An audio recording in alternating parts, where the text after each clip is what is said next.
These long dog days of summer, I mean, we just made it through a heat wave. Mama was parched through this heat wave. I was hitting up Dunkin' every single day, and I will continue to probably for the rest of my days, but especially this summer. Dunkin' is helping everyone stay cool this summer with its lineup of refreshers. These drinks are packed with bold, fruity flavors and served ice cold. It's amazing. Dunkin' refreshers are the perfect afternoon pick-me-up. I like to start my morning with them personally, and then sometimes I go back for a second one because I'm just feeling crazy. They come in a variety of delicious flavors, including fan favorites mango pineapple and strawberry dragon fruit. And then for a limited time, there's black cherry and there's pink pineapple. I'm going to tell you something right now, and it's a bold claim, let me tell you, but I stand behind it. Pink pineapple will change your life. It is so good. It has me feeling like I'm sitting in a pool, resort side, just living, honey. It's so yummy. Try your favorite flavor with green tea, sparkling water, lemonade, or Dunkin's all-new limeade. I haven't tried the limeade yet, but I'm going to. Usually I get my drinks made with green tea and occasionally lemonade, but I do really like the green tea. Or if you don't want to build your own, try one of Dunkin's curated refreshers like the Cherry Lime Ricky or the Ultimate Pink Daydream. The Cherry Lime Ricky, scrumptious. I could drink like 3 of these a day. They're so freaking yummy. Head to Dunkin' today and find your favorite refresher. Dunkin' refreshers contain less than 1% fruit juice. Limited time offer. When it comes to online college, Southern New Hampshire University is so good, it's scary. Listen, the facts don't lie. SNHU has degree programs that fit your goals, online classes that fit your life, and real support at every step. And if that wasn't enough, they've got some of the lowest online tuition rates in the U.S. This is an airtight case, you guys. Visit snhu.edu/morbid to get started. That's snhu.edu/morbid. Every good detective needs a partner to support them on important cases. Think of a State Farm agent like your sidekick, there to help you along the way in your search for coverage. State Farm can help you choose the coverage you need, whether it's for your home, car, boat, or even RV. With so many options, it's nice knowing you have help finding what fits for you so you can get back to solving all of life's bigger cases. Go to statefarm.com or use the award-winning app to connect with a local agent and get a quote. Like a good neighbor, State Farm is there. Hey, weirdos. I'm Elena, and I'm walking back to my microphone. Oh, I was like, what else are you doing? I was like, you're just Elena. I am. And I'm Ash. Thank you. And this is Morbid.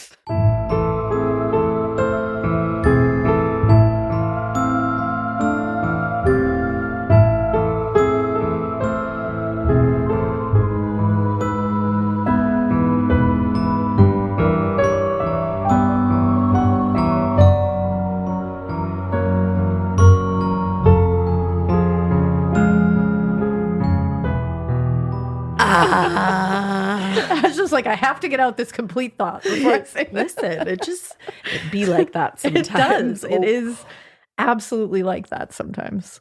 Yes. I'm in a silly, goofy mood. Silly, goofy mood today. Perhaps it's because I'm going to bring you all down after that, by the way. But we might as well cruise on through with this light, fluffy stuff in the beginning. Here I am. Here we are. Here, the light, fluffy stuff sitting across from you is, I am in a silly, goofy mood because I got my Spotify Wrapped today, and I love when that happens. It's just fun. It is fun. It's fun, fun, fun. Even if sometimes it doesn't make like total sense. Sometimes you're like, where did that song go, though, that I listened to about 100,000 times? Did you have that experience? I only have it with like a couple things. Like I think it's a surprise to no one that my entire Wrapped is Ghost. Like what? They have a chokehold on my life. Apparently. The entire one. But I was more concerned about my top songs because Faith wasn't in there, and I listened to that song about 10 times a day. Also, Marionette. Was Marionette on there? No, I wouldn't think Marionette would be on there. No. What about Monsters Clock? Was that on there? Faith, absolutely. Monster and Clock wasn't either, and that's one of my girl's favorite songs. Yeah. So she makes me play it every single morning, multiple times. And then she says, "My jam." She's so funny.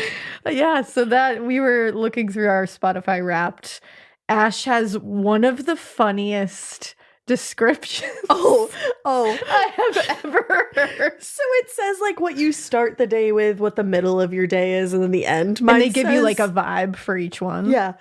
You seized the day with intense poetic sad boy. Boy with an I.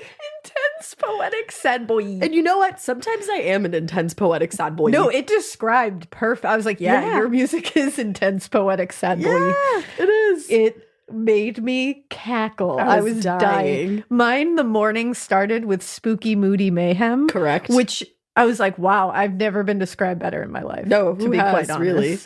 I love it. In my middle of the day, I seized it with playful hardcore mayhem. Just mayhem all over the place. But then when it's bath time here at our house, it transitions into I embrace the night, because that's when I play music at bath time. Yeah. Theater kid silly nostalgia.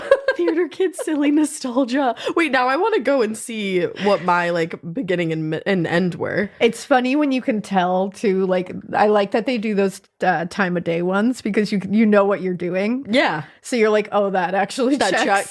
That like we're doing dinner time and we play music, or we're doing bath time, we play music, and it's usually like silly theater kid nostalgia. Yeah, usually in the middle of the day, I've had enough and I'm an intense poetic sad boy. Absolutely. But I don't think it will surprise many people that my top artist was Harry Styles. No, I don't think that surprises anyone. But we had some Mac, we had some Megan, Mrs. Stallion in there, we had Lizzo, and for the second year in a row, my girly girl, Britney Spears. Britney is always in there. Oh, if she's not next year, like I gotta reevaluate my life. You gotta take a real step back. Yeah. I do want to point out, because I think it's kind of a badge of honor here. You have. I know exactly what you're about to say. That I am in the top 0.05% of Ghost listeners. John said that Elena listens to Ghost more than Ghost listens to Ghost. And he is correct. I was in the top 2% of Harry listeners, which I found to be very surprising. That's intense. I felt geriatric at that concert, so I'm very surprised about that.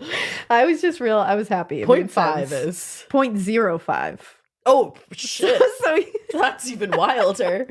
Like, you were truly, like, no, step back. Yeah, it's like, no. 0.05. Were you guys happy with your Wrapped? Let us know. Yeah. We've been seeing people tagging and like the podcast portion and all that. Yeah. I want to see who else is on the Ghost train with me, because you guys like, you introduced her, kind of. We've been bonding over this, all of us together. Like, I feel like I'm like, ooh, my friends who listen to Ghost. I love it. So let me know. Tag me in your shit. And there were so many people I saw that like their lineups were all the Morbid Network shows, which made me so fucking proud of all my little babies. And I saw so many people that had Morbid and Nighttime podcasts with Jordan in it. Yeah. And I was like, yeah. Shout out to Jordan Bonaparte. I'm so glad that you guys jumped on the Jordan train with all of us. Yeah, you should have been there long ago. You know what I'm saying? And if you haven't, time to start your end of the year off with Jordan. Hell yeah.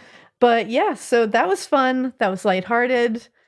I hope everybody's feeling good. We're feeling like we want to listen to a jaunty song. Yeah, it's like you feel so good when you climb to the top of the hill, but then you realize you have to go all the way down now. Yeah. That's kind of where I feel like we're at. That's where we are. We are in part 2 of the Yorkshire Ripper.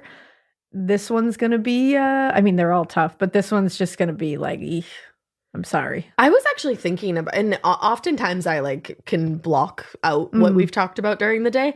Last night, for some reason, I also slept like shit last night. I slept great last night. You told finally. me, which honestly, like you deserve. Thank you. No problem. It's kids and stomach bug, but yeah, no, I couldn't get this case out of my head last night. It's a tough one, and I also was looking further into it, just getting some like extraneous stuff, and I was looking into seeing that. There's been a lot of like and I'll get more into it later, but the police department actually apologized recently for the mishandling of this case. And it's police officers and detectives that weren't on the case back then, but they are apologizing now on behalf, because it is so mishandled. They talked to Peter Sutcliffe several times during the investigation. Oh. Yeah. Those descriptions that got put out, like I think we mentioned in the first one, a Land Rover and all that. He didn't have a Land Rover. And like he does later, which is weird, but not when this was going on. Did somebody say he had like a red beard? Yeah, it was like red sideburns or something. It was like light hair at one point. Black hair. And they just kind of like went with every single one and shot it out into the ether. Yeah. And it's like, you really got to take a step back and do this like calculated. And they didn't. And I guess also a lot of the senior detectives at the time and a lot of the senior officers really were shitty to the victims' families as well. Like the way they talked to them, the way they talked about them. Like, as we'll see in this, there was a very big innocence and not innocence in this case. Okay. Where if it was a sex worker, well, that happens. But then if it happened to be one where nobody really knows if he came out later and said if he did kill somebody who wasn't a sex worker, it was an accident. No, it wasn't. You're a piece of shit. I don't think it was. I think he just hated women. Yeah. And it's like, I think that was his way of trying to go with the attitude of the time, which was, well, I thought she was a sex worker, guys. Right? That's fine. Yep. So it's like they would basically be like, yeah, these sex workers were killed, like in the press, and the police would talk about it this way. These sex workers were killed, but these innocent girls were killed too. Right. And it's like, whoa. Like human beings across the board, many of them mothers of several children. Like, are you fucking kidding me talking about them that way? It's so ridiculous. And it's sad that it's not that different these days. Like, it's really not. But it was nice to see that at least, like, there was an apology that came out after the fact when it was people who weren't originally on the case. And they weren't, like, being like, I'm sorry I said that. They were just saying, like, that doesn't reflect who we are now. Recognition. And at least there's that. But the families really had to go through a lot of shit. And they really had to deal with a lot of, like, really big disrespect and really, like, nonchalance for their loved ones. That's really fucked up. These murders are horrible. And the sad thing is, too, it's like these families had clearly already gone through a lot. You know? Like, that's the thing. A lot of these women were in desperate times, which called for desperate measures. Going through a lot of stuff. Right. That's why they turned to sex work to begin with, It's just sad. Yeah. It really is. It's sad all around. And it is very much reminiscent of the original, the Jack the Ripper case, where the press kind of treated them like that too. And they were just kind of talked about as like these throwaway, less than victims. I don't understand how you can look at anybody and it's just a be human. like, well, that's the thing. Like, how do you look at someone and not just think like, oh my God, that poor human. Because of what they do for work. Right. And it's like, that's not my business. Not at all. It's not my business. As long as you're not hurting anybody, that's not my fucking business. No. Like, it just makes me crazy. Makes me crazy, Obscene. But here we are. We ended on a survival tale, I believe, or we at least tried to last time. Yep. I'm going to start on a murder, and there's going to be a lot more murder after this. He got a lot of women. Okay. These are really, they're tough, they're graphic. He did terrible things, just to put it out there ahead of time. Also, this series is probably going to be 4 parts. I'm sure the 4th part won't be as long as the first 3, but I don't want to crunch a bunch into the 3rd part. Instead, I'd rather it take the time for each victim. I told you. You did. So I'm happy that it's 4 parts. Yeah. So it's necessary that that 4th part is probably going to be a little shorter and maybe more discussion based, but then we'll close it out and on to a next true crime tale. I know you so well. But you do. So we're going to start. We're in 1977 at this point, and 28-year-old Irene Richardson was a single mother of 2 children. She had gone through a real time by February 1977. Her kids had been temporarily placed in foster care, and she had turned to sex work to make ends meet. She was staying in a rooming house in a very bad part of Chapelton, which was akin to the kind of the Whitechapel of the 70s a little bit. On February 5th, she left the rooming house a little before midnight, and she told her landlady that she was going to the Tiffany's Club in Leeds. While Irene was out that evening, so was Peter Sutcliffe. He was doing his usual haunting of the red light district near Gaiety Theatre, where he murdered Wilma McCann. He noticed Irene and immediately asked her, "Are you working tonight?" She agreed to get in the car, and they began to look for a place with a little more privacy, and Peter told her he had a place and drove her to Roundhay Park.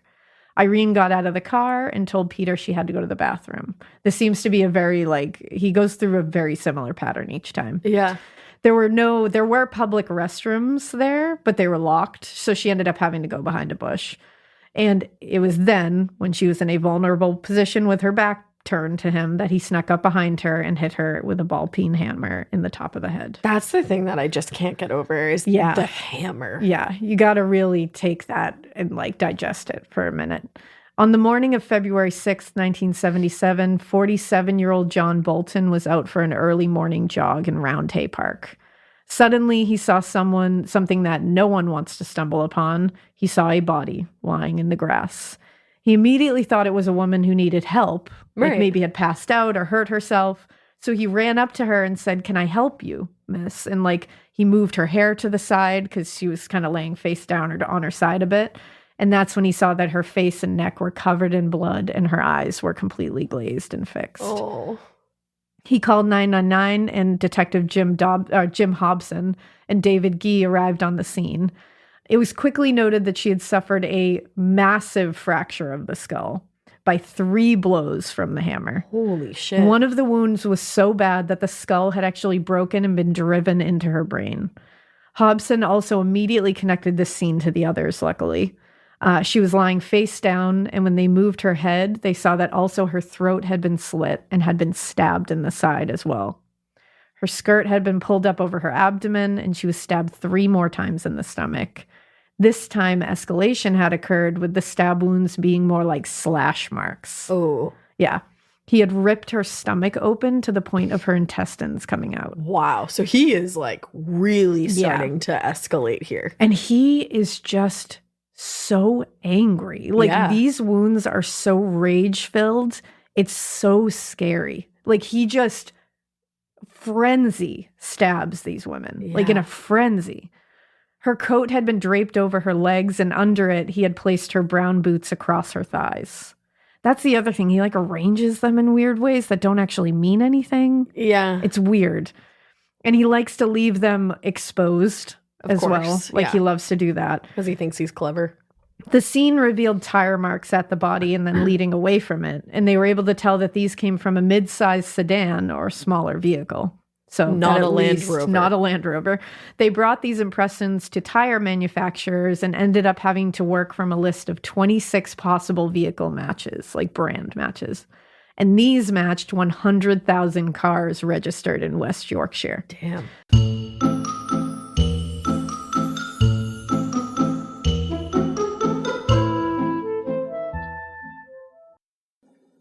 Getting paid twice a month doesn't mean money is scarce. It just feels that way. That feeling makes you do weird stuff, like putting things on a card you didn't need to. Earnin removes that feeling. With Earnin, you can access up to $150 per day of money you've already earned, plus up to $1,000 between paychecks. Standard transfers take 1 to 2 business days with no mandatory fees, and expedited transfers start at $3.99 and cap at $5.99. 5 million people are already on it, and honestly, it's wild it didn't exist sooner. Download Earnin on the App Store or Google Play, spelled like earning money without the G. Type in Morbid under podcast when you sign up. It'll really help the show. Earnin is a financial technology company, not a bank. Access limits are based on your earnings and risk factors. Standard cash outs take 1 to 2 business days with no mandatory fees. Expedited transfers available for a fee. Tips are voluntary and don't affect the service. Available in select states. Terms and restrictions apply. Visit earnin.com for full details. Every good detective needs a partner to support them on important cases. Think of a State Farm agent like your sidekick, there to help you along the way in your search for coverage. State Farm can help you choose the coverage you need, whether it's for your home, car, boat, or even RV. With so many options, it's nice knowing you have help finding what fits for you so you can get back to solving all of life's bigger cases. Go to statefarm.com or use the award-winning app to connect with a local agent and get a quote. Like a good neighbor, State Farm is there.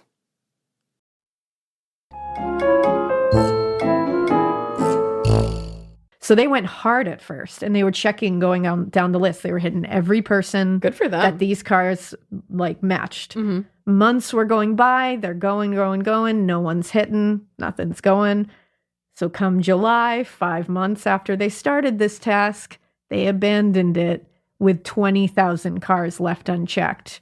Guess whose white Corsair was one of those 20,000 that was left unchecked? Of course. It's also I'm sorry, how many? You said there's 100,000? 100,000 cars. You got more than halfway through and we're just fuck it. You had 20,000 left. What? Just finish it out, man. Also, right. Do none of you have any kind of type A personality where that would drive you absolutely mad? Well, that's what I'm thinking. I am so stressed out for them, thinking of having 20,000 lingering out of 100. I'm like, no, you got to hit that. I don't You gotta even know hit like that. what it is about me because I don't really think I'm type A, but that would make me crazy. That would make me insane. Yeah. And to think that they sat there as detectives and said, yeah, we have 20,000 left. And no one said, yeah, and one of those might be him. One of those might be him. That's the We thing. have 20,000. And it would have been like way less people would have had to die. Clearly, there's a good chance out of 20,000 people that he is in there. Like that's not a small number. No. What the and fuck also, are it's you just doing? like put a rookie on that. Yeah. Like put an intern on that. Just like get a couple of officers to just do that round the clock. You'll get it done. Like come on. Who made the like? How do you just sit there like and bring that to the top and they're like, whatever. Just forget it. Just I just abandon can't that. imagine the chain of command there. It's like you narrowed it down and then you just fucked the whole thing up. Yeah, you could have narrowed it so much further. That's just makes no wild. sense. And I can't believe that like out of those 20,000 left, he was one of the ones that they hadn't checked. Makes yet. sense. It's like, oh, and he was on the list. It was right there. Right. But it's the first of many times that he is right there and he just gets away. Yeah. Ugh. So an autopsy was conducted, and David Gee noted that the time of death was very close to midnight. So it was very close to when she had left. Right. And she had been killed by one of the blows to the head. Had killed her. There were no drugs and no alcohol in her system. Hobson went back and told everyone about the connections to other cases, and no one agreed. So Hobson goes back to the force and is like, guys, there's clear connections here between those attacks, between the murders of, the Jackson murder, the McCann murder. You've also found how many people next to bushes at this point? And it's like with the rest hammer, like hammer wounds, and stab wounds and like exposed. Like what doesn't ring here? And it's like, and they were like, nah, like that's wild to me. They didn't even make any public statement. That's just, I think, nothing. Not wanting to work, not like, caring. Yeah, that's just like not giving a shit. That's she was a sex worker. They didn't care. That's so fucked up. So unfortunately, he was allowed to continue his reign of terror with even more confidence because look, he got away with it again, and this no one one's was even massive. looking. By April 1977, sex workers in the area were on edge, to say the least. Yeah. Just like Jack the Ripper. They were like, shit, something's going on. It was clear that someone was coming into their territory and dispatching them in the most brutal ways possible. It also reminds me of the Hillside Stranglers. Yeah. And there was purpose here. And the police were not connecting things quick enough. Right. And they could tell, they knew this. And they were like, what do we do? We're helpless. So the investigators did hand out papers with the killer's description on it. But we're talking about the description with the Land Rover and the scars on the hands and all that. Yeah. Yeah. Where did the scars on the hands come from? Whoever that person was that they saw, whatever that description was, that was someone else. That was someone with scars on their hands and with that. Because I was like, what? He did have cut like little scars on his hands, but they said it was not something you would be able to see or like tell him by. Yeah, and the way they described the scar was that it was like a big, long scar. Yeah. Weird. But they put numbers on these papers and pamphlets, and, they had billboards with information and the things on the side of vans that were like, call these numbers with more information. I imagine this gave him kind of even more of a boost, considering they hadn't caught him yet. And he was freely trolling without consequence, all while he could watch the entire area of Leeds and beyond shaking in their boots. Yeah. And he knows that's not my description. They're putting out, that's not me. Right. But everyone's shitting their pants and look at everybody going crazy, and I can walk freely through here. No one's looking at me. And no one will even look at me. It's so frustrating. It's very, again, I know I keep saying this, it's very reminiscent of Jack the Ripper, which is why the press now dubbed him officially the Leeds Ripper. This is when that came out. So, in fact, one newspaper went as far to write this, and it's just foul how people were talking about this case. But I think it's important to say because you need to know the context. One of the newspapers, The Cross, and from 1981, actually wrote, cuts them open, pulls their insides out, even cuts their tits off. Jesus Christ. Which he didn't. So that's also a lie. But yeah. Media loves but I was like, to embellish. What a foul way to talk about someone. That's disgusting. About like a human being and also about like a mother. Right. Like okay. Just anyone. Now, around this time, Sonia, his wife, was receiving her diploma. My God. Yeah, he's married. Yeah, forgot that. Forgot I about was like, that. oh, yeah, he has a whole ass wife at home. Now, Sonia was receiving her diploma, her teaching diploma. She was just doing her shit. Doing she her was just thing. doing her thing. Finally becoming a teacher in the summer. And they had saved a lot of money to move into a home of their own. So everything with them seemed like it was on the up and up. They were going to look for a home. But that's also because Peter was satisfying another side of him that no one knew about. Right. So things with them were just fine. Because He's getting all his rage everything out elsewhere. He's getting everything he wants. So Patricia, also known as Tina Atkinson, was living in an apartment on Oak Avenue in Bradford. Her husband had left and taken their 3 kids sometime before, and she had also turned to sex work just to make ends meet. She, like everyone else, had read the recent attacks and murders in the area, but she was thinking that she was probably safe because although she was in sex work, she took her clients back to her apartment and didn't do her work on the streets. Mm-hmm. So she was like, that's different. That's a little less risky. I'm in a controlled environment. He's never killed someone in a place before. He does it outside. He does it on the streets, in parks. She's convincing herself that she can still make money, basically. Yeah, that stresses me out because it's like that's even more secluded. Yeah. And But he's never done it before, so yeah, it's of course. it would be a deviation. I can see where her head was at. But by the time April 1977 had rolled around, she was running short on funds and she needed to make some money ASAP. So, because she had been hesitant to go back out. And Yeah. she had saved up money. So she was kind of taking her time, being like, you know what, I'm not going to dip into this anymore. But she was running low and she literally had, out of desperation, had to risk it. I was going to say desperate times call for desperate measures. So on April 23rd, she went down to the Carlisle to see if she could find any new potential clients. Around 10:15 p.m., the bartenders there said that they remember her saying goodnight, and then they watched her, quote, stagger towards the door. Other people in the bar that night remembered seeing her at this time too, and also saw her walking toward Church Street a little before 11 p.m. All of them said she appeared to be pretty drunk. Okay. Now, at the same time, Peter was on his bullshit, and he spotted Tina walking toward Church Street at this time. He eventually saw her standing on the corner of St. Paul's Road, and according to Peter, she was visibly drunk. He said she was screaming obscene things and banging on the roof of the car.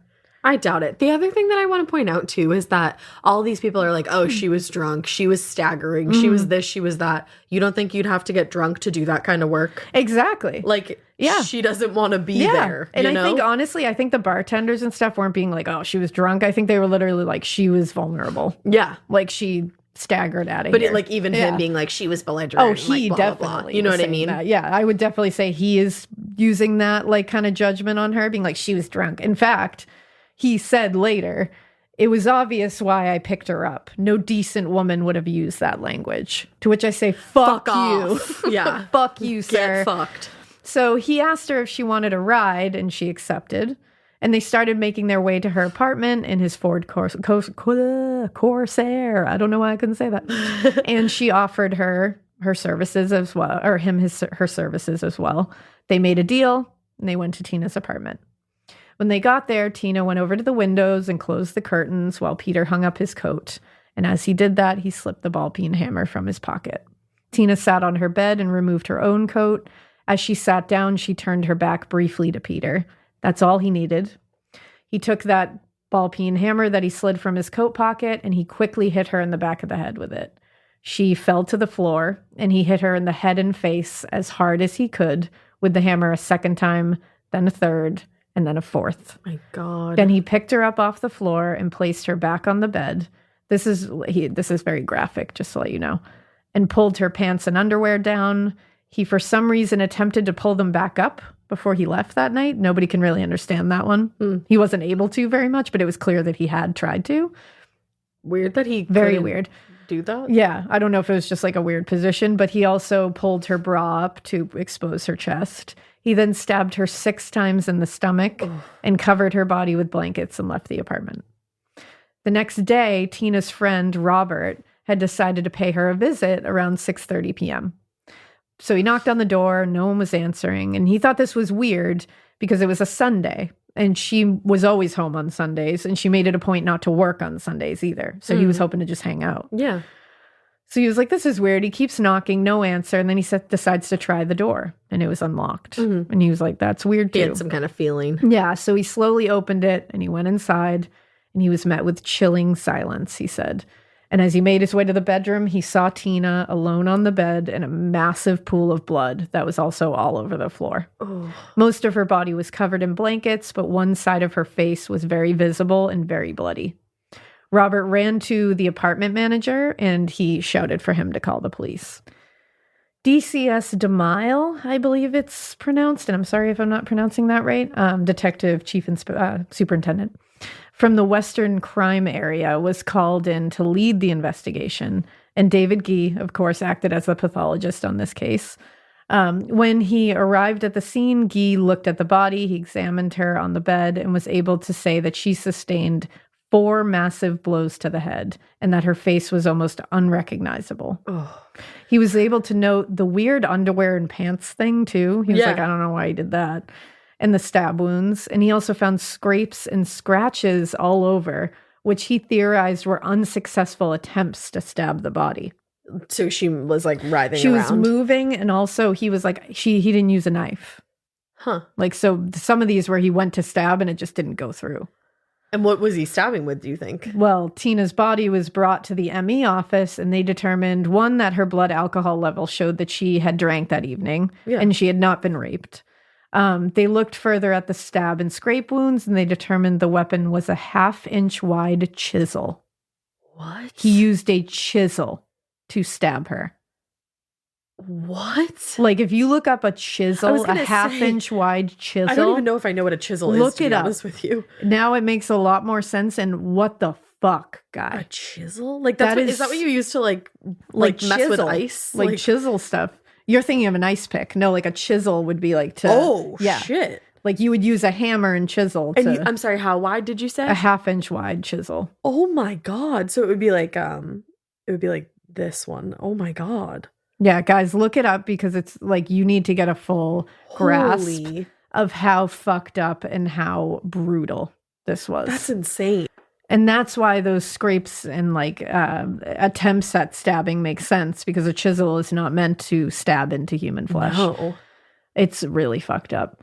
Finally, the cause of death was definitely one of the 4 blows to the head, and they believe the time of death was around midnight. So the only thing we can say here is at least she wasn't alive. She for any couldn't of those feel. stab wounds. Yeah. I couldn't feel them. Thank goodness. While the autopsy was taking place, investigators were searching her apartment, and thankfully they did find something a little useful. They found a size 7 Wellington boot print on the bedsheet. That might sound familiar. There was also a size 7 Wellington boot print found at the Emily Jackson crime I was going to scene, say, I remember that. on her thigh Yep. and on the ground. Yep. So leads were still completely elusive at this point. Like, that was a good piece of evidence, but like, what do you do with it? Right. And even evidence, even getting any evidence was really not happening. That was it. Like, there was no DNA happening here. There was no fingerprints they could find. And a footprint is so difficult because it's like how many of those boots are made here? Are those a specific kind? How many people wear them? All it's really going to do for you right now is to connect those crime scenes. And then if you were to get a lead, you could compare that to their foot. But at this point, you don't even have a lead. So it's like, it's just What do you sitting there compare waiting. it to? It's just there. And also, Tina usually took cabs around. That was her method of travel.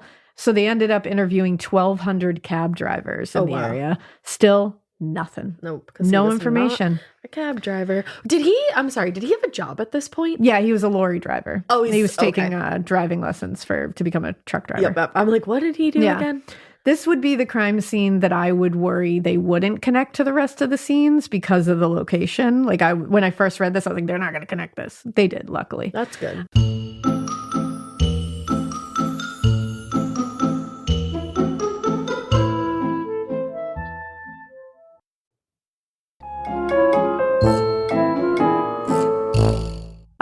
Domali, I feel like I'm saying that wrong, but I'm trying. Domali did immediately connect this to the other scenes, and he even released a statement to the public saying there was a new scene from the same killer. Do you think they would have connected the scenes had it not been for the boot print? I don't know. I feel like they might have. I think he was immediately like, something's ringing. Okay. It was the hammer I think, is starting to ring true to them finally, that this is a strange object to use as a weapon. The media was really picking this up, and the stories were being broadcast everywhere around, and they were being talked about by a lot of people. It was huge news. Now, because of this, tips were beginning to come in.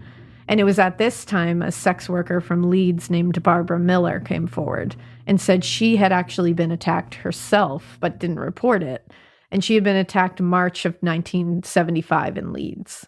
She said she was picked up by a, quote, 35 to 40-year-old bearded man with a scarred hand driving a Land Rover, and that he had brutally and violently attacked her. Okay. Now, that description may sound familiar because it's very similar to the description given by witnesses at Gaiety in the Jackson case. Right. With this in mind, Domali put out a special notice on May 9th saying that Tina's murder was connected to the others, and they put that similar description out again. Peter Sutcliffe was not a suspect at this point. He wasn't even a person of interest. People didn't even know he existed. The description wasn't going to help because that wasn't him. No. He didn't own a Land Rover at the time. He didn't have a big scar on his hands. I don't know who that guy is. I was going to say, clearly there's another fella who's armed and dangerous. Unless Barbara had heard that original description and been attacked. Maybe it had gotten her head, or who knows. Mm-hmm. Now, in 1977, Sonia, Peter's wife, had earned finally her teaching certificate officially. She was teaching part-time. She got a job. This allowed them to finally be able to get a house. On Saturday... what does that mean? On Saturday, June 26, 1977, Sonia and Peter viewed a house on Garden Lane in the Heaton neighborhood of Bradford. Sonia was in love with it. This was the house for her. This moment in Peter's life, finding his dream home with his young wife, was happening on the same day as one of his most talked about crimes. Really? Yeah. Now, we're going to talk about that crime right now. Sutcliffe was already causing a lot of waves in the news and around the area that he was haunting, for sure. But by 1977, he had killed 4 women at least and attacked another 5, which were definitely failed attempts at murder for the most part. People were very on edge, very scared. It was the fact that he was so elusive that was really bothering everyone, and no leads or evidence was becoming a thing where people were like, This part of the show is brought to you by Anua, the Korean skincare brand known for scientific, gentle, yet effective formulations. The latest from Anua is the Retinol Collagen Gua Sha Cream, a firming cream with a gua sha-shaped tip built right in. Have you guys heard of gua sha? It's that viral massage tool that moves fluid and tension out of your face. Less puffiness, a snatched jawline, honey, more definition in your face.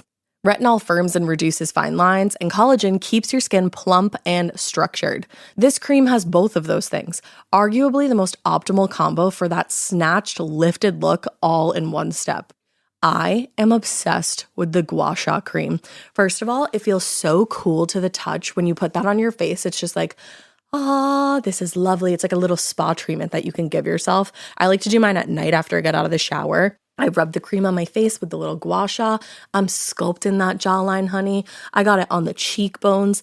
And actually, I had a facial the other day, and the lady doing my facial, the professional, she said, "Do you use a gua sha at home?" And I said, "I do." And I said, "How did you know that?" And she said, "I didn't have those little like bumps in my chin or like different areas like that." So she could tell that I was using the gua sha. And I said, "Oh my God." I just feel like I wake up less puffy in the morning when I do it the night before. But you can do it whenever you want to. I, 10 out of 10, recommend this product. The Anua Gua Sha Cream value set is available at anua.com, already discounted. Use code MORBID for an extra 10% off.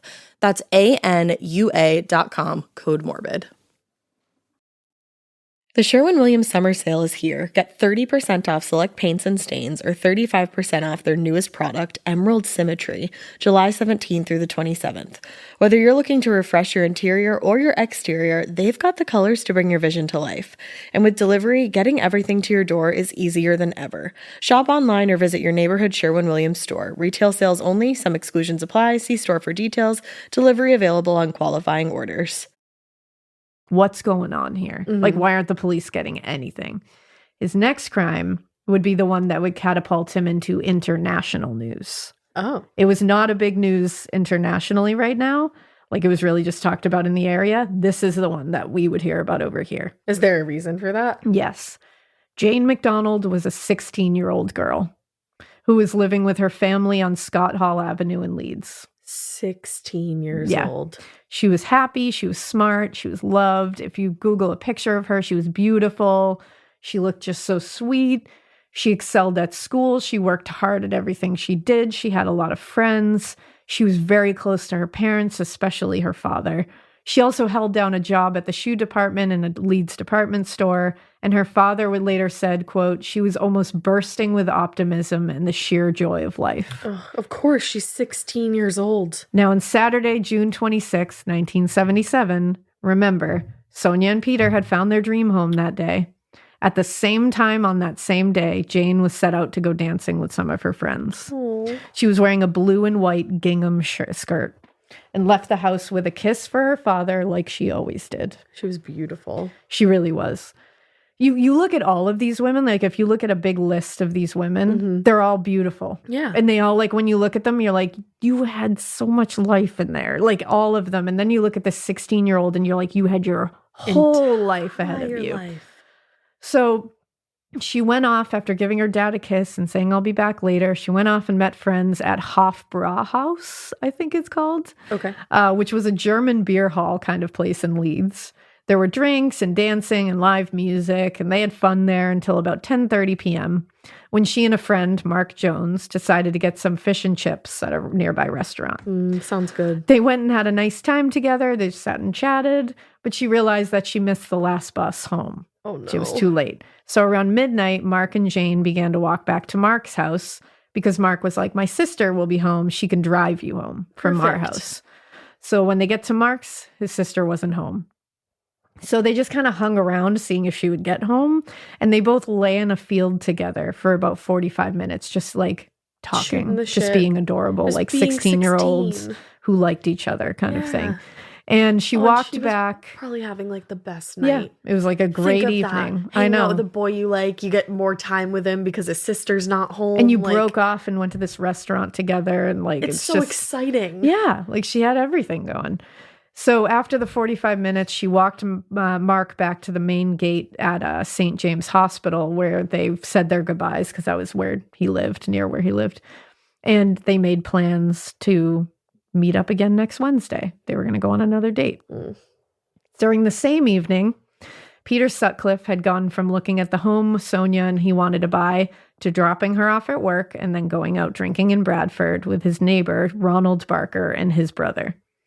They were hopping from pub to pub, and then around 1 a.m. he dropped the brothers off at their home, and he went back out to troll around Leeds and Chapelton and Roundhay Park. It was a little before 2 a.m. that Peter saw Jane walking alone on her way home. He just watched her from his car for a bit, and then he parked in a hotel parking lot. He got his hammer and a kitchen knife, and he followed her on foot. Apparently, the streetlights on Reginald Road where she had gone, where she was walking on, they go out at 11:30, so it was pitch black. Oh, why would they go out at 11:30? I don't know, but she never saw him coming. As he crept up behind her, she was passing by a children's playground, Oh my God. and he struck her in the back of the head with the hammer. She immediately fell to the ground, and he continued to hit her with it. He then dragged her toward the playground, where he hit her at least 2 more times in the head, and then pulled up her blouse and stabbed her over and over through the same wound in her chest. Oh my God. Unfortunately, according to the pathologist later, he determined Jane was still alive when Peter left her, thinking that she was dead. Oh my God. It was 9:45 the next morning that 2 children on their way into the playground Oh my God. between Reginald Street and Reginald Terrace found Jane lying face down by the playground wall. Her coat was pulled up around her shoulders and her skirt was pulled up. Her black stockings were torn up. There was blood leading to the entrance of the playground where he had dragged her. A closer look revealed the head wounds, a stab wound to her back, and the horrific stab wounds to her chest. This murder was different because she was much younger Yeah. and she wasn't a sex worker.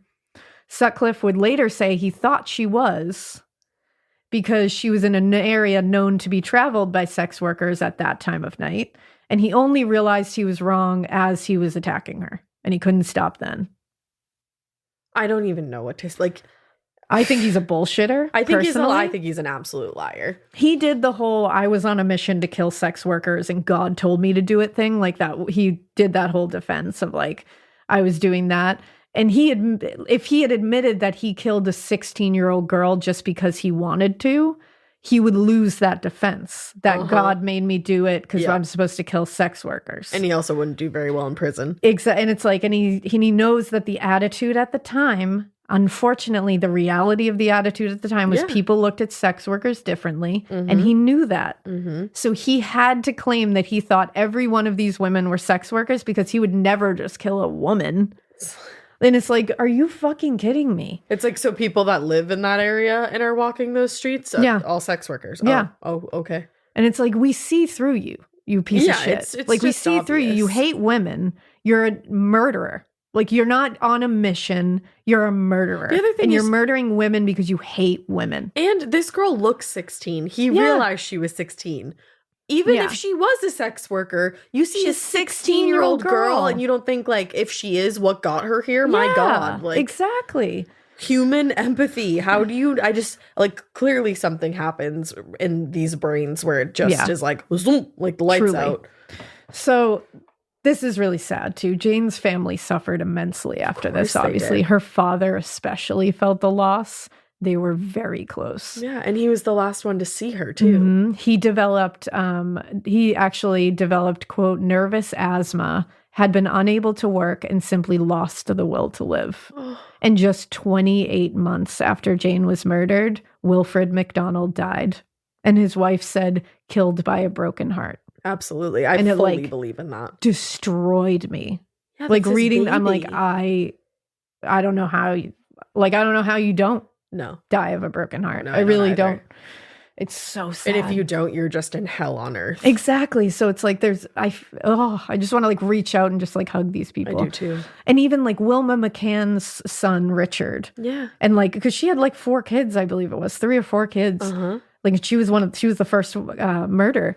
And the way the press treated her, he came out later and was like, it's fucking awful. It's disgusting. Like, that was my mother. Exactly. Like who gives a shit what she did for it? Like, that's my mother. Right. And it's like, what the fuck? It's also none of your fucking business how people make their money. Nobody gives a shit about your opinion about their work. Do you have food in your refrigerator? Are your bills paid? Then shut the fuck up. Then shut the fuck up and let people live. If they're not hurting anybody, right, then let them do what they have to do. Exactly. Like, it's so weird that we all think that we can have some kind of judgment on what other people do and what they, it's like so weird that as a society we do that shit. If you're okay and like you're not hurting someone, I don't care. Yeah, if you're not hurting yourself or anyone else, exactly, then who am I to tell you can't do it? No, it's just so wild to me.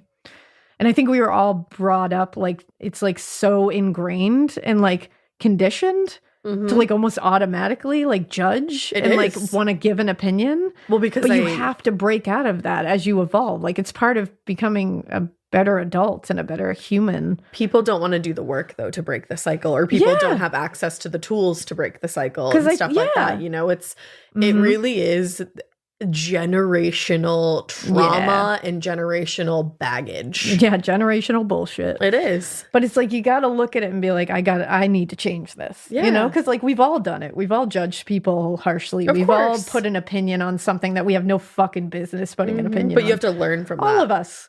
But it's like, learn. Just decide, you know what? That's not my fucking business. Yeah. I'm out here. I'm gonna do what I'm doing as long as you're okay and you're happy and you're not hurting anyone. Then get it, girl. Yep. Like, that's all that matters. Not my business. It's just such a happier way to live. That's the other thing. Why? Yeah. There are so many bum out things in the world to hear about every day. If you're annoyed by people and you're judging people constantly, I don't know why you're adding that to your list. Truly, it's like, that's not helpful. It's like, we can all key from time to time and be a little judgy. But... Of course. But like, come on. Yeah. And especially in these kind of cases, it's like, my God, these are human beings. Like, they have entire lives, and people who loved them, depended on them, would have done anything to have them back. You also don't know them from a fucking hole in the wall. That's the other thing. Mind your business. Like, all we know of these women are what we can find, what we can research about. The people who know them are the people who they gave a kiss to at the end of the night, that they tucked into their bed, the people who raised them, the people who worked with them, the people who were there with them. Doing this so that they could keep a roof over their head, their children's head. Those are the people who know who they are, and it's like really shitty to kind of display them as like subhuman. And to take that away, like take away all the things they were and narrow it down to one thing about them. Just one little pinpoint. It's just really fucked up. And all right, so this is, and this goes right, it dovetails nicely into this because this is when the case became international news. Right. It was the distinction between what they were referring to as an innocent victim and the not innocent victims. That's when the world took notice. That's when the language around the crimes changed and the headlines became less salacious, less cold.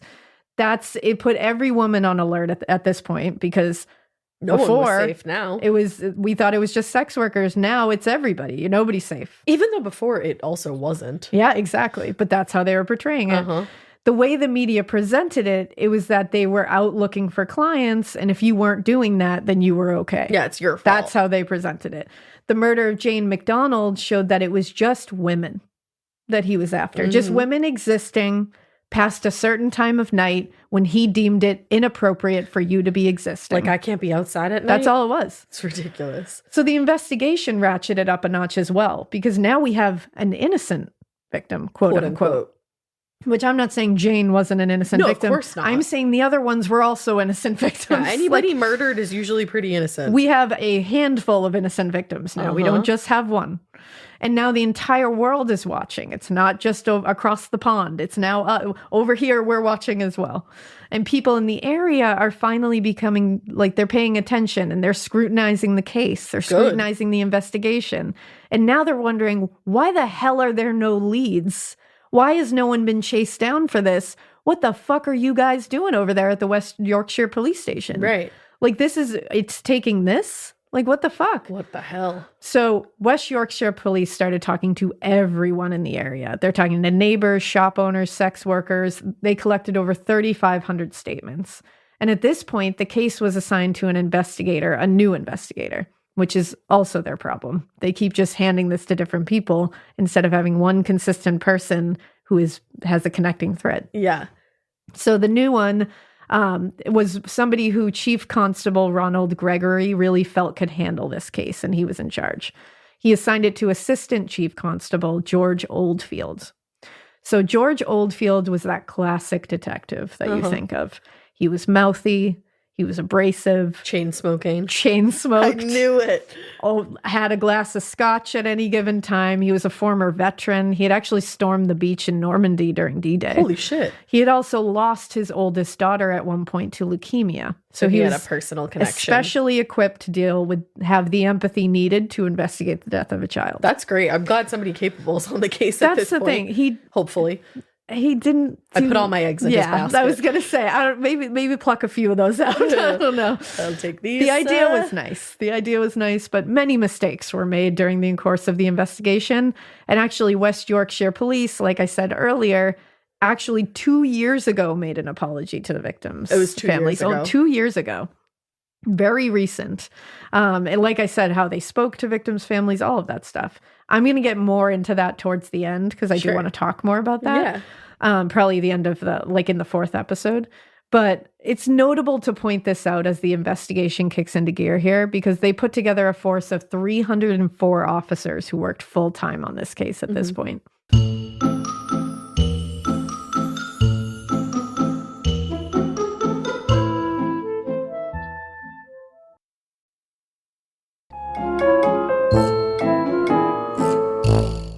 The first mistake was that Oldfield made a public statement about Jane's death, but refused to acknowledge that it was connected to the other murders or attacks. Oh? Question mark? Why he did this is unknown because they had already connected them at the scene, but this sucked, and it really set the whole thing back. Because we're still playing on that innocent victim thing. We're not connecting it because the other ones are sex workers. No. One thing they all have in common is they're all women. That's the only thing we need to be concentrating on here. And next, they requested a profile of this killer. And it was way off.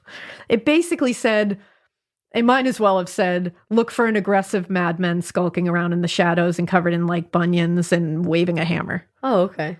Peter Sutcliffe at the time was a happily married, gainfully employed lorry driver who did his doings at night under the cover of darkness with a lot of cunning and a lot of sneakiness. He also looks like a regular average Any Joe. old guy. I would pass that man on the street, and if I didn't know what I know now, smile at him, wave You at just him. go like, there's that How guy. are ya? You know, Yeah, like, he just is what he is. and if I ever were to hitchhike, I guarantee you, I would have been like, oh, he looks safe. And if you think about it, all of these instances, he's going out with his friends, you know, Trevor Birdsall or Ronald Barker and his brother.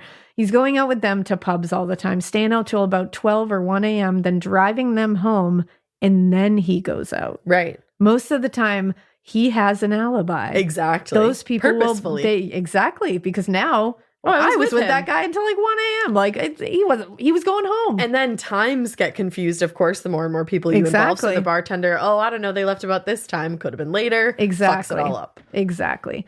Now, this whole thing, the whole, like, you know, this profile that was completely off base and had everybody looking for, like, just this bridge troll human who you could easily spot. And also the whole not acknowledging that Jane McDonald was connected. That was throwing everything off. But then they also paired this with the Land Rover and the other description. Oh my God. We've got it is so far off. You couldn't be further So away from Peter skewed. Sutcliffe at this point.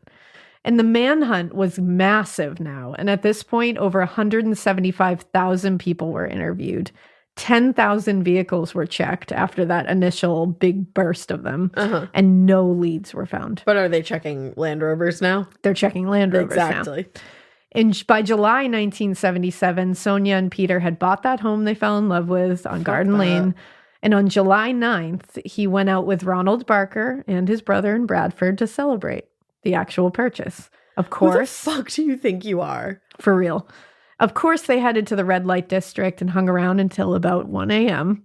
At this point, Peter dropped them off in Clayton and went back towards Leeds, because this is what he does. I just love that this man is so morally superior, but then goes to the red light district. Like, what are you talking about? But he thinks he has any kind of, like, moral compass. You're not here. better than anyone else. Yeah. Like, who are you to judge? Like, nobody's judging you for doing what you're doing. Like, I also just can't get this image of him, like, walking through an open house and then that happening later celebrating in the day. buying the house, being like, can't. yay, clink, clink. Okay. I can't get that out of my head. That's such a dichotomy. Yeah. Like, wow. It's like from a movie. You'd see it in a movie and be like, whoa. Yeah. As he drove down the Chapelton streets, he saw a woman in a black evening dress standing outside the Bali High around 2 a.m. That's another club. This woman was Maureen Long. She was a 42-year-old mother of 3, and she had been partying at Tiffany's with her ex-husband Ronnie for most of that evening. After that, I love that so much. like just partying with Ronnie. She's like, I am hanging out with Ronnie. Just Ronnie, my ex-husband. In a black evening dress, like killing She got it. fancy. Yeah. After that, she went to the Bali High discotheque and drank and danced some more. Witnesses saw her dancing there with a lot of different men. She was very visibly tipsy, like pretty drunk. Having a good time. She had been outside waiting for a cab at the time just to go home. And when Peter pulled up, he asked her, "Are you going far?" So she figured, why the hell not take this free ride? Yeah. She's drunk as well. Yeah, So she's not making like not in her best mind decisions frame. she probably would have made sober. So she got in and he told him to take her to her ex-husband Ronnie's apartment. She was giving him the directions. On the way there, they kind of started talking. And according to him, he said Maureen ended up asking if he fancied her. She's also drunk. Like, And who cares? and they agreed to go to a private spot just off of Bowling Back Lane, it's No, called. I doubt that. So when they got there, Maureen said she needed to pee. This seems to be the same story over and over again. That's the other reason I don't believe this. I think he's just using that story. No. And also, I'm sorry, she's not going to go pee behind a bush in an evening No. gown. That's not happening. And she went to a small embankment behind a bush. Peter crept up behind her and hit her on the top of the head with the hammer as hard as he could. She slumped down to the ground, and Peter dragged her to a waste disposal site, Wow. where he again hit her on the head with the hammer. He then pulled down her dress, stabbed her 5 times in the abdomen, and after that, he wasn't done. He made long incisions from groin to almost sternum. Oh my God. Then he flipped her over and stabbed her 4 more times in the back. Oh. Also, the force that takes to stab someone in the back. Mm-hmm. He was now sure she was dead, and so he dragged her brutalized body to a darker part of the waste disposal area and covered her with a filthy old mattress. Getting scared is one thing. Getting a thrill is, well, you want more of those in your life. The Genesis GV70 is built to thrill, baby. A thrilling yet elegant design always makes driving the GV70 an exciting adventure. Its powerful athletic stance screams performance and turns heads. Everybody's looking at you, girl, or boy, or whoever. Command the road and experience a class-leading standard 300 horsepower. Oh my God. Plus, discover the different dynamic drive modes for all different terrains. Choose between the different terrain modes for whatever road conditions you may encounter. The Genesis GV70's award-winning technology and performance lets you drive with comfort and drive with confidence all at the same time. It's an exciting SUV with intuitive tech that can make your ride smooth even when the road isn't. And its blind spot cameras allow you to see what's next to you. It's like having eyes on the side of your head. That's pretty iconic. Its performance, by the way, is measured not only in power, but in how it makes you feel confident, sexy. The Genesis GV70. Learn more at genesis.com and feel the GV70. The best summer pieces are the ones you end up wearing on repeat. Comfortable, versatile, and somehow right for almost every occasion. Quince makes it easy to create a summer wardrobe that you'll love, with elevated essentials made from premium materials like European linen, organic cotton, and washable silk, without the traditional retail markup. I love that! Quince's 100% European linen pants, dresses, and tops are the pieces that you absolutely will reach for all summer long. I absolutely love their linen. I have so many pairs of their linen pants, which you can dress up or you can dress down in the summer. Like, say you're going to a nice dinner, you can pair it with like a silk shirt, a really cute necklace, some good, makeup and an updo. Or if you're just looking for a more casual look, you can do the linen pants with like a loose button-up shirt and you still look really chic, kind of like, I don't know, Diane Keaton vibes, I kind of think. Also, it's not just apparel. Quince also offers elevated essentials for your home, from bedding and bath to kitchen essentials and furniture. They have it all, honey. I am a big lover of Quince, and I really do think you will be too. Make your summer wardrobe feel easier. Go to quince.com/morbid for free shipping on your order and 365-day returns. Now available in Canada too. That's QUINCE.com/morbid for free shipping and 365-day returns. Quince.com/morbid. Gross. As he walked away, he almost fell. Good. But he caught himself on a broken sink that was on the ground, and he left a bloody partial palm print on the porcelain. Oh, yeah. I just got the scene in my head from the Lovely Bones when he starts falling down that embankment. That's exactly what I thought of. Yes. That like slow motion, just The like ice hitting pick everything. Falling. Yep. Yes. I loved that scene. Oh. Now, apparently a dog barked and startled him because he left without wiping it, which he normally would have. Uh-huh. And he said later that the dog bark startled him. The barking dog was also confirmed by a night watchman because that was his dog. He was barking like crazy around 3:30 a.m. and this night watchman saw a white car speeding away, but he didn't investigate it further. He was just like, what the fuck was that? Like, he just thought it was somebody like dumping something and leaving. At or like 3:30 in the morning. He was like, it's a waste disposal site. It's in a bad part of town. Like, people do shit all the time. Sir, there's a serial killer on the loose. What the fuck? Saying.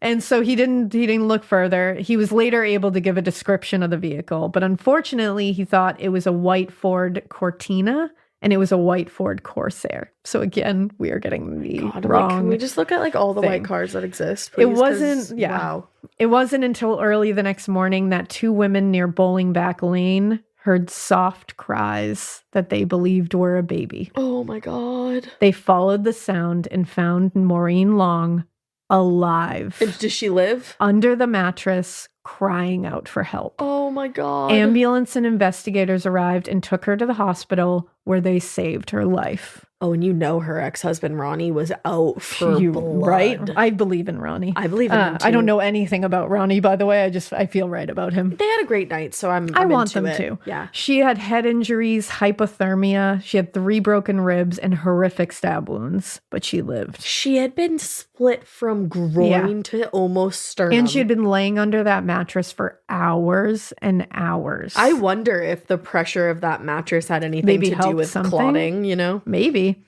George Oldfield, the new investigator on the scene, he ran to the hospital after her surgery and immediately wanted to interview her because he was like, holy shit. Fresh in the mind. Yeah.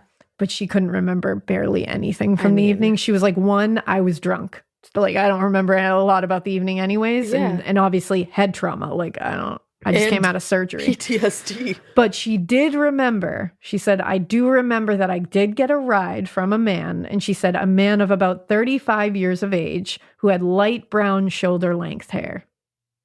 Do you think it's possible he was wearing wigs at all? That's what I was wondering. Because, I mean, I will say his hair is kind of shaggy. Shaggy and also just like obvious. You know, like he has an obvious hairstyle. Exactly. He does. It's like he didn't have light hair. No, that's definitely not. And it wasn't shoulder length either. It wasn't. So that's interesting, but we'll hold on to that. And also now Oldfield put out a special message to look out for a white Ford Cortina, and that was not his car either.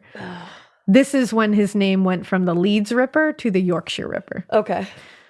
September 26, 1977, Peter and Sonia officially moved into their home, and Sonia was obsessed. She was so proud. She was so happy. She had never had a real home before. That makes me so sad for her too, because I'm sure at some point it just gets absolutely sullied. Oh yeah, I'm sure. And she literally called it her castle. Neighbors said, like they called her house proud because she was just so happy. Well, she was young to buy a house. Yeah, you know? she was. Like, good for her. And this is also when Peter started to lose his air of invincibility a bit. And he took notice of the news reports where Maureen was giving descriptions and the night watchman was giving a car description. He decided the car, even though it was the wrong type, it was going to be an issue. Yeah. So he sold it to Ronald Barker and he bought a red Corsair. So now he could be even further out of here. A red car? Yeah.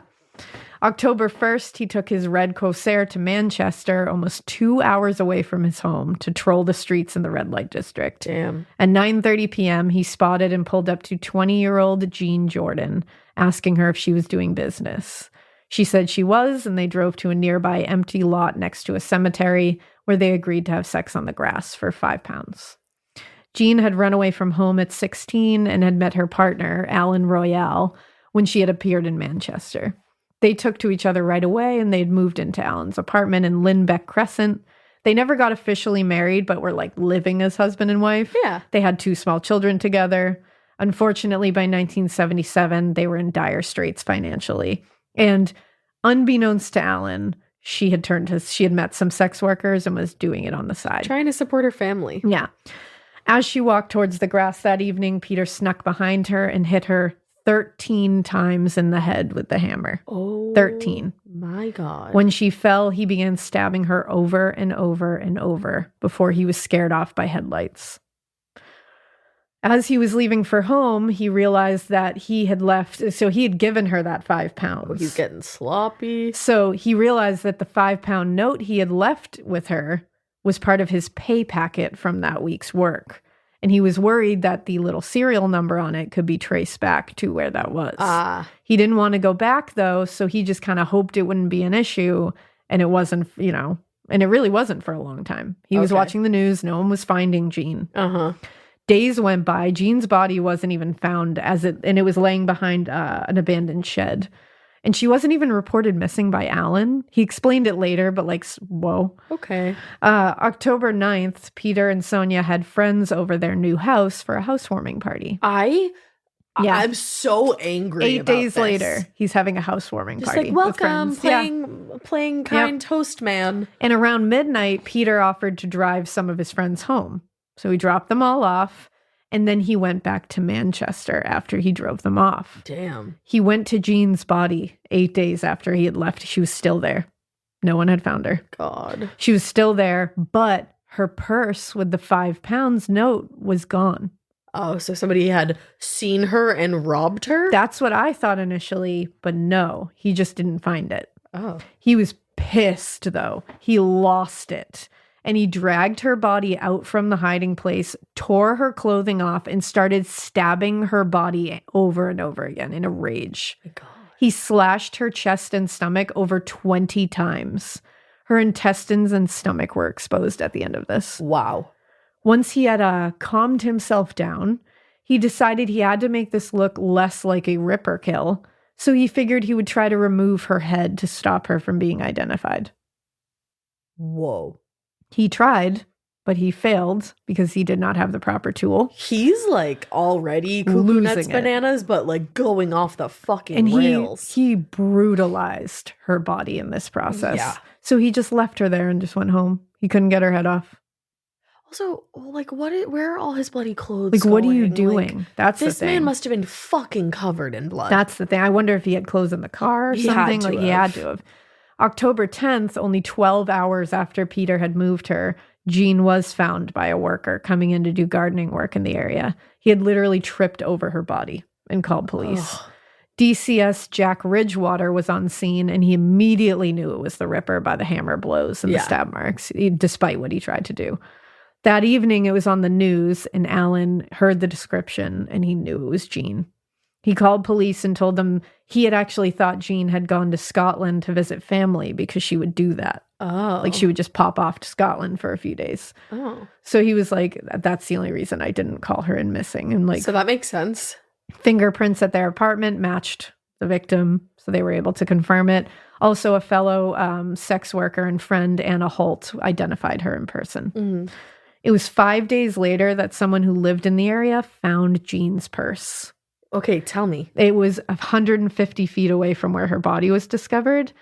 I'm assuming it was likely an animal moved it. Oh. Because the 5-pound note was still in it. Okay. Like, no money was taken, nothing was taken from it. Yeah.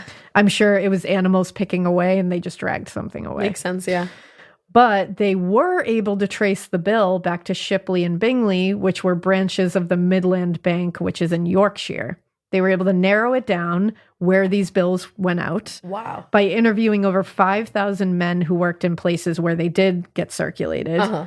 They did start to interview men from the place Sutcliffe worked as well. He was interviewed directly, but remember, he had a housewarming party that night. And so his friends were able to provide him an alibi that they were with him. I'm so he had that figured out. Like, that makes me so had that figured out. Angry. I hate when it's something like that where you're like, he fucking had it figured you're like, out. Fuck you. That does make sense. Like, fuck you that you thought of that.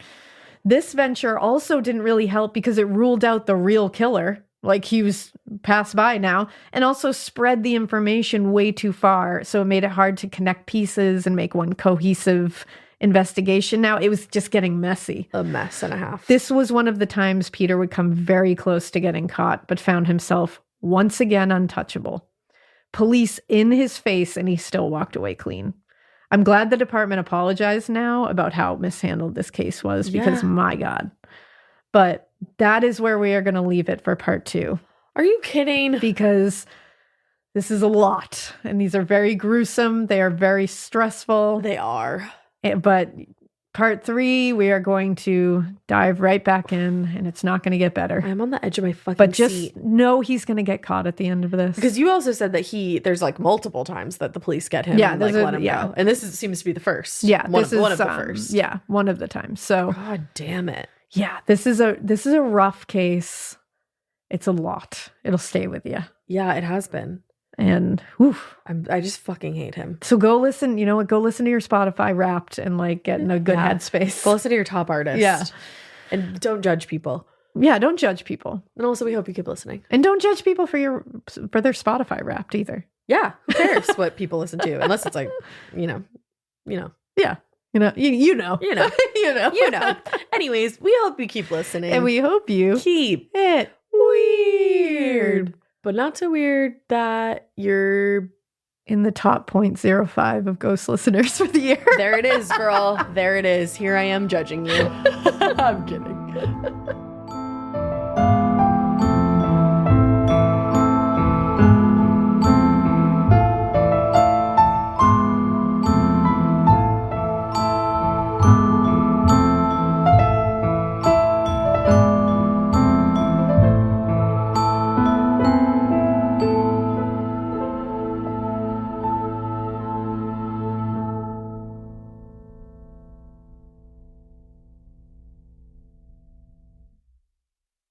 You wouldn't take financial advice from a 72 hours in a single day alpha influencer, would you?